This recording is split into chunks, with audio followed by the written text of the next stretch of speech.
So I started working on this piece in fall of last year, and I had initially pitched it as a story about other women. I wanted to write about all of these smart, hardworking, talented women that I count as friends and colleagues and just people around me who all suddenly seemed to be falling apart. Ann Hui is the Globe and Mail's demographics reporter. She was researching a story about burnout, and she had been juggling a lot in her own life. This was peak of the cold and flu season, and so in the weeks preceding this, we had what felt like nonstop, consecutive colds, flus, mystery viruses. We had COVID. I had a bout of food poisoning just a day or two earlier, so we were exhausted. I was exhausted and spent. My daughter hadn't slept the night before, and then, I just spent an entire day sitting at my computer, working on a story, deeply immersed in writing. And so it was late afternoon. I had just finished writing for the day. I closed my laptop. My brain was still kind of in a fog. Walked over to my refrigerator because I knew that I had, just a few minutes to figure out what to make for dinner before I'd have to run off because I was already running late for daycare pickup. And then after that, we were going to have to cook my daughter her dinner and then dinner for us. And then I'd have to bathe her. And then I'd have to negotiate putting her to bed, which is, every single one of these steps was going to be a fight. And I was just standing in front of this refrigerator and I just didn't have it in me. It just felt completely impossible in the moment. And then I realized that I was weeping. That's when Ann realized she was a part of this story too.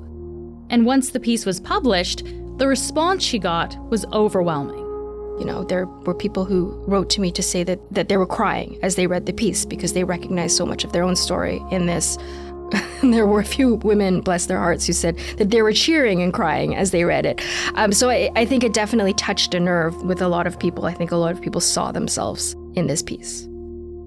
Lots of people are facing burnout these days. But Ann joins us to talk about why millennial women are especially affected. I'm Menaka Raman-Wilms, and this is The Decibel from the Globe and Mail.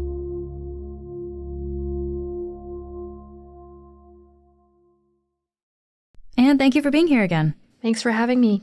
So, Ann, we just heard about your moment standing at the fridge, which you later characterized as being burnout. Can we just, start by talking about what exactly is burnout? So burnout is not an entirely new phenomenon. It is a term that was first coined by a German-born American psychologist. His name was Herbert Freudenberger. And he wrote in a 1974 paper about how he had been treating a lot of people who work in the helping professions, so doctors, nurses, social workers, that kind of thing. And he was seeing a lot of similar symptoms in these people. He was seeing extreme exhaustion, listlessness, inability to cope, stress, people who were quick to anger or frustration at, seemingly little things. And so he coined this term burnout to describe it. It is recognized as a real thing by the World Health Organization, but it's not designated as a medical condition. The term burnout, I think, has definitely enjoyed a resurgence. We hear a lot more people talking about burnout these days. And again, because there's no necessarily technical definition around it, it can be used to describe all kinds of different symptoms. And then often, of course, these symptoms are ones that will overlap with other mental conditions, mental illnesses like depression, anxiety, that kind of thing. Okay, so burnout seems to encompass a wide range of things. Do we have any sense, though, of how common it is in Canada? Any kind of number here? Yeah, so the figure that I cited in this story was 40% of Canadians who self-report as feeling burnt out. And that comes from a survey by Robert Half from last year. But there are a number of different studies that have attempted to measure rates of burnout in Canada. Statistics Canada, Mental Health Research Canada, they've all done different surveys. And so the figures typically range between anywhere between 20% of Canadians and 40% of Canadians, which is a lot. Yeah, it's a big number of people, yeah.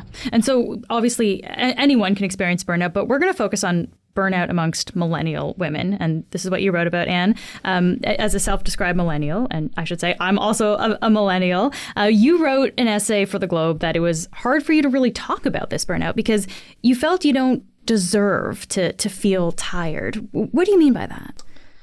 I think there's a few different ways of answering that. So me personally, in writing this essay, I was extremely aware of how privileged I already am. I have a stable income, 2 stable incomes in my household. I have a husband who is very supportive, and he really actively tries to be an engaged parent.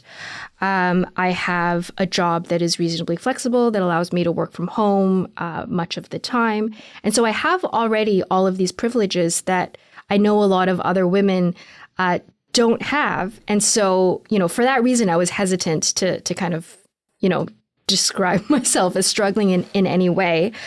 And then I also think that a part of it comes from being a woman and being kind of taught and raised to believe that we're not supposed to complain. We're not supposed to speak out. And I think that, it's not new that the ideal kind of feminine traits are ones of sacrifice. I didn't want to rock the boat because I felt like I was going to be judged for it. And of course, it's not just you, right? You spoke to a lot of women across the country for this piece, and you reported that everywhere around you, quote, smart, talented, hardworking women suddenly seem to be falling apart. Do we know how common these experiences are? Like, do we know how many women in this millennial age category are feeling overwhelmed and burnt out? Mm-hmm. Because burnout is not captured in any kind of an official way, we have to kind of look at the other data, right? So in that first year of the pandemic alone, over 100,000 women dropped out of the workforce entirely. Even after that initial kind of shock of lockdowns where men started to come back to the labor force, men who had initially lost their jobs started to find their footing again, women continued to leave the workforce. A survey last year by Prosperity Project found that 3/4 of women just last year said that they've considered quitting their jobs. And it's not just women who are quitting their jobs. Women are also taking steps back from their career.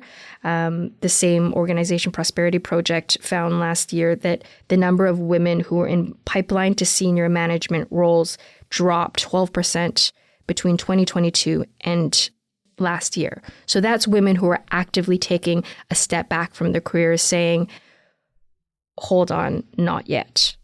Yeah, so these numbers are kind of all indicators then of this maybe more pervasive problem of burnout. Mm-hmm. Of course, burnout is not just a millennial thing, right? Or a women-only issue. So what is it here that really makes these days, I guess, particularly difficult for millennial women? Yeah, I mean, you said it, and I think it deserves to be said again, that obviously millennials and obviously millennial women are not the only ones who are struggling. And a lot of the challenges that millennial women face right now because of the age range that they're in, between kind of 25 and 45, they're at the life stage where they are stepping into their sandwich generation years. So they have often very young children to care for, as well as aging parents. So that there are the dual pressures there. I think it's important to say that earlier generations of women have found themselves in, very similar circumstances. But I think what makes this current generation of women unique in their burnout is that we're doing it amidst the major and unprecedented upheaval of a pandemic. So during the pandemic, during those first few months, those first years really of lockdowns and really kind of intense anxiety, millennial women were the ones most likely to have very young children at home. We were the ones, and I am speaking for myself right now, we're the ones who gave birth to babies in hospitals under lockdown. We are the ones who introduced our babies to the world from behind masks. We are the ones who, even now, are most likely to be holding Zoom meetings from our living room with a crying, sick toddler or infant. We are the ones who still, even today, because we're all, I think, more aware of kind of illnesses and not wanting to kind of spread viruses and different illnesses, even if it's not COVID, we're the ones who are still having to make that mental calculation every weekend when we're going to run errands with the grandparents, picking up groceries for my daughter's grandmother. Is it safe to bring my child if she's sneezing or coughing? We are the ones who are still living out the impact of the pandemic in that way. Yeah. And so like when you were talking about before, like the mental energy, so it's like all of these kind of little decisions that seem to be really kind of wearing on the energy that you have. Mm-hmm. And I also think that as millennials living in this time, we're just a little bit more fluent and open to talking about mental health, to talking about our struggles in this way. And I think that's a really good thing. When we talk about the stresses of the pandemic, though, I guess some people might argue, men were experiencing this too, right? So why is it that millennial women are feeling this so acutely? Like, why more so than millennial men? Mm-hmm. I think it's fair to say that the type of burnout that I describe in the piece can definitely be used to describe what many young men and men in general are probably feeling right now as well. But the reality is that statistically, even before the pandemic, women are shouldering 1.5 times more housework than the typical man in Canada. That's Statistics Canada figures. That was even before the pandemic. And so the difference with women is that there is still very much a cultural expectation. There is still a very real expectation that's just set by the world around us that women are going to be the ones to bear the brunt of the housework, the caregiving work. Okay, so this kind of idea of gender equity in the home really does actually have an influence on this as well, about how people are feeling. Absolutely. Like a big part of burnout is not just, as we've talked about, it's not just a physical exhaustion and a mental exhaustion, but a big factor that goes into burnout, according to, Freudenberger back in his 1974 piece and even the World Health Organization, is this feeling of not feeling valued, is this idea of feeling undervalued. And so if you think about housework, which is, of course, unpaid and often, thankless and grunt work, especially the care of the work of caring for a young child, it makes perfect sense why this kind of work would contribute to burnout. We'll be back after this message.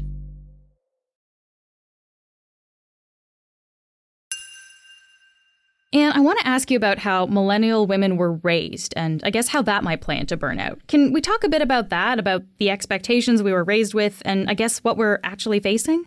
Mm-hmm. I think that's a huge part of this is that expectation versus reality piece described by Andrea Gunrash with the Canadian Women's Foundation. She talked about this cognitive dissonance that young women are feeling. And she was describing this way in which, many of us millennials and especially young millennial women were raised to believe that, many of the major challenges of feminism had been solved. There was just this idea, or this promise is maybe too strong, but there was definitely this idea that if we worked hard, that, we could achieve our dreams.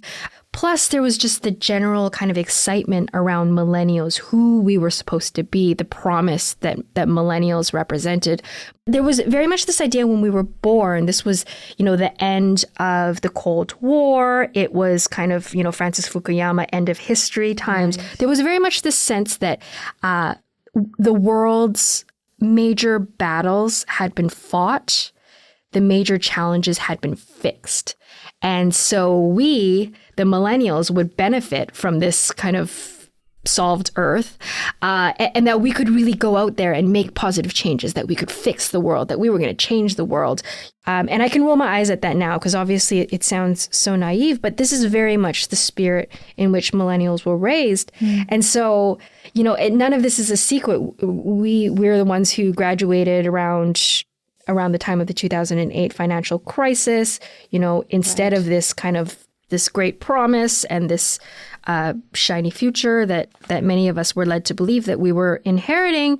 Instead, we had record level unemployment. We had and have continued to have massive affordability crisis. Housing has never been as unaffordable as it is today. And I think that for many of us millennials, we've been reckoning with it for quite some time, but then the hit of the pandemic really is what kind of brought it to the point where everything just became really impossible. You're saying something really interesting here about how we were kind of raised, with this idea of making a difference and positive change. And you're talking about, social enterprises, fixing the climate crisis, all these kinds of things.